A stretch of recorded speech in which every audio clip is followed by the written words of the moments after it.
जयपुर का रुख करेंगे, जहां से बड़ी खबर है। बीजेपी में सीएम फेस को लेकर के अब हलचल और ज्यादा तेज हो चुकी है। प्रदेश कार्यालय पहुंचे प्रदेश अध्यक्ष सीपी जोशी, प्रदेश प्रभारी अरुण सिंह बीजेपी कार्यालय से रवाना हो चुके हैं। विधायक शंकर सिंह रावत भी बीजेपी कार्यालय पहुंचे, शैलेश सिंह, उदयलाल भंडाना भी प्रदेश कार्यालय पहुंचे हुए हैं। तो बड़ी खबर आप तक पहुंचा रहे हैं, जो जयपुर से प्रदेश प्रभारी अरुण सिंह बीजेपी कार्यालय से बताया जा रहा है कि रवाना हो चुके हैं और बीजेपी के तमाम जो नेता हैं वो बीजेपी कार्यालय में मौजूद हैं।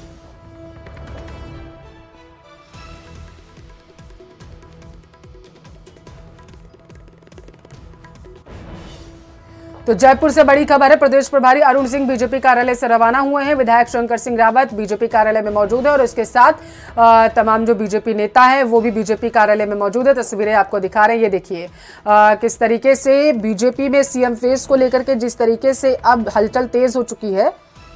तो उसके बाद ये खबर बेहद महत्वपूर्ण कि लगातार बीजेपी विधायकों का जो जमघट है वो बीजेपी कार्यालय में लगना शुरू हो चुका है। तमाम नेता वहां पर मौजूद हैं क्योंकि विधायक दल की बैठक में तय होगा कि विधायक दल का नेता कौन होगा और पार्लियामेंट्री बोर्ड जिस तरीके से बीजेपी की तरफ से कहा जा रहा है कि वही तय करेगा कि बीजेपी का अगला फेस कौन होगा। हालांकि बीजेपी कह रही है कि सभी से राय मशवरा लेने के बाद फैसला लिया जाएगा। झुंझुनू का रुख करेंगे, जहां जिले की 7 सीटों पर भाग्य आजमाने वाले 71 प्रत्याशियों में से 53 प्रत्याशी अपनी जमानत नहीं बचा पाए हैं। महज 18 प्रत्याशी जमानत बचाने में सफल रहे। सबसे ज्यादा 11 प्रत्याशियों की जमानत जो है नवलगढ़ विधानसभा सीट पर जब्त हुई है, जबकि सबसे कम बताया जा रहा है कि 5 प्रत्याशियों की जमानत पिलानी विधानसभा सीट पर जब्त हुई। सर्वाधिक 13 प्रत्याशी नवलगढ़ सीट पर ही मैदान में थे। पिलानी में सबसे कम 8 प्रत्याशी मैदान में थे। जमानत बचाने के लिए कुल मतदान का 16.66% वोट हासिल करना जरूरी होता है। उदयपुर वाटी विधानसभा सीट से आरएलपी प्रत्याशी और पूर्व सांसद शिवनाथ सिंह के पौत्र विकास गिल अपनी जमानत नहीं बचा पाए। उन्हें महज 904 ही वोट मिले। झुंझुनू सीट पर 9 प्रत्याशी मैदान में थे, इनमें से 6 प्रत्याशियों की जमानत जब्त हुई। पिलानी विधानसभा सीट से 8 प्रत्याशी मैदान में थे, इनमें से 5 प्रत्याशियों की जमानत जब्त हो चुकी है। विधानसभा चुनावों में झुंझुनू जिले की 7 सीटों में कुल 71 प्रत्याशियों में से 53 प्रत्याशियों की जमानत जब्त हो गई है। जमानत जब्त का आंकड़ा 75% रहा है।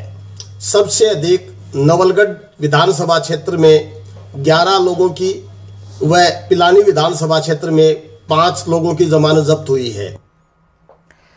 सावर केकड़ी विधानसभा सीट से बीजेपी प्रत्याशी शत्रुघ्न गौतम की बताया जा रहा है जीत को लेकर ग्रामीणों और कार्यकर्ताओं ने जश्न मनाया। इस दौरान डीजे के साथ ग्रामीणों का जुलूस चौथ माता के मंदिर प्रांगण से शुरू होकर सदर बाजार होते हुए धूणी माता मंदिर पहुंचा, जहां पर विशेष पूजा अर्चना की गई। सर्दी और बारिश होने के बाद भी कार्यकर्ताओं का उत्साह बना रहा।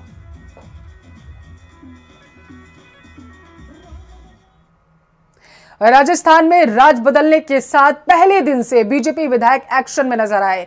दौसा की बांदीकुई सीट से नवनिर्वाचित विधायक भागचंद टांकड़ा अचानक ही बांदीकुई अस्पताल के निरीक्षण पर पहुंचे, जहां उन्होंने अस्पताल में सफाई में लापरवाही देखने पर अस्पताल प्रशासन को अल्टीमेटम दिया।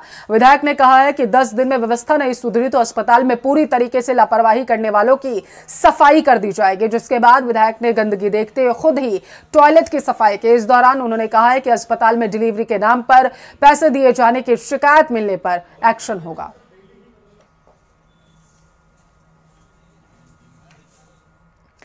विधानसभा चुनाव में वोटर्स ने अपनी नापसंदी जो थी वो भी जाहिर की। जिले के कुल 5,580 मतदाताओं ने चारों सीटों पर 36 प्रत्याशियों को नापसंद कर नोटा दबाया है। कुछ प्रत्याशी ऐसे भी हैं जिनको नोटा से भी कम मत मिले।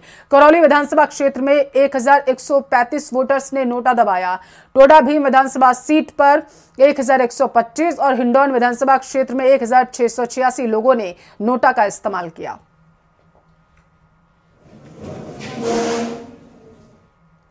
जैसलमेर के 2 जाबाज युवा अफसरों ने प्रदेश में सर्वाधिक मतदान प्रतिशत के साथ शांतिपूर्ण मतदान करवा के अपनी नेतृत्व क्षमता का परिचय दिया। जिले चुनाव को शांतिपूर्ण संपन्न कराने में जिला निर्वाचन अधिकारी और जिला पुलिस अधीक्षक सफल रहे। पिछले साल की तुलना में इस साल मतदान का फीसदी भी बढ़ा। 2018 में चुनाव के दौरान पोखरण के लाठी कस्बे में चुनाव के दौरान स्थिति जो थी वो तनावपूर्ण बन गई थी, लेकिन इस साल चुनाव शांतिपूर्ण संपन्न हुए।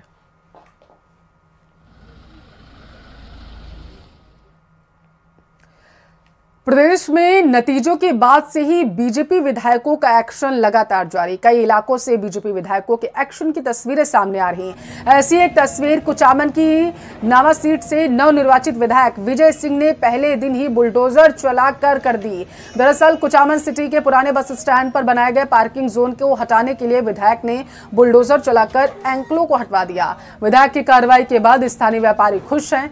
गौरतलब है कि बस स्टेशन की जगह पर बने पार्किंग एरिया की वजह से बसों का ठहराव नहीं हो पाया, जिसकी वजह से स्थानीय व्यापारियों और लोगों में रोष था।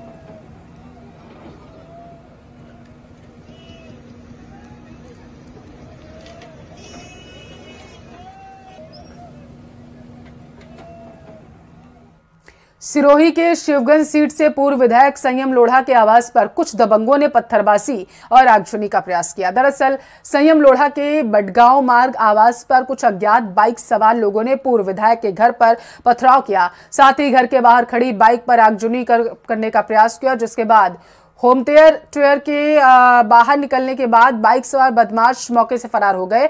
पुलिस ने मामला दर्ज कर अज्ञात बदमाशों की तलाश शुरू कर दी।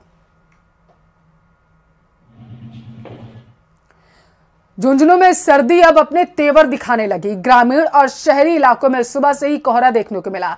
जिले का न्यूनतम तापमान लुढ़क कर 8.6 डिग्री सेल्सियस पहुंच गया है। वहीं बढ़ती सर्दी और कोहरे से किसानों के चेहरे पर खुशी रहे है। किसानों का मानना है कि बीते दिनों हुए मावठ और कोहरे से गेहूं और सरसों की फसल में ग्रोथ होगी। बीते दिनों बड़ी सर्दी से लोगों को अलाव का सहारा लेना पड़ा।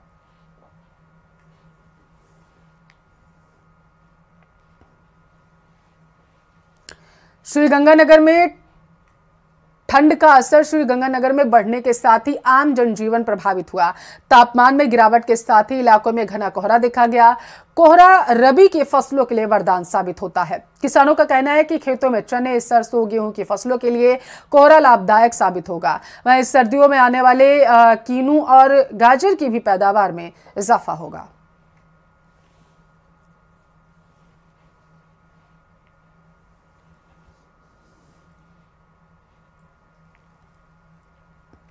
नयापुरा बस स्टैंड इन दिनों अतिक्रमण की भेंट चढ़ चुका है। बस स्टैंड परिसर में ऑटो चालकों सहित अन्य वाहन चालकों ने अतिक्रमण कर रखा है, जिसके कारण यात्रियों को भी आने जाने में परेशानी हो रही है। आए दिन हादसे हो रहे हैं। बस स्टैंड पर हो रही आए दिन चोरी की घटनाओं और बस स्टैंड के बाहर हो रही दुर्घटनाओं के बावजूद भी प्रशासन ने कोई सबक नहीं लिया। बस स्टैंड परिसर के अंदर इतने ऑटो चालक खड़े रहते हैं कि कई बार तो बाहर से आने वाली सवारियां अपने आप को असुरक्षित महसूस करती हैं। टेम्पो दुनिया भर के खड़े रहते हैं, कारें, जीपें, आने में बसें, घूमने में दिक्कत आती है और बिना सिविल ड्रेस के घूमते हैं।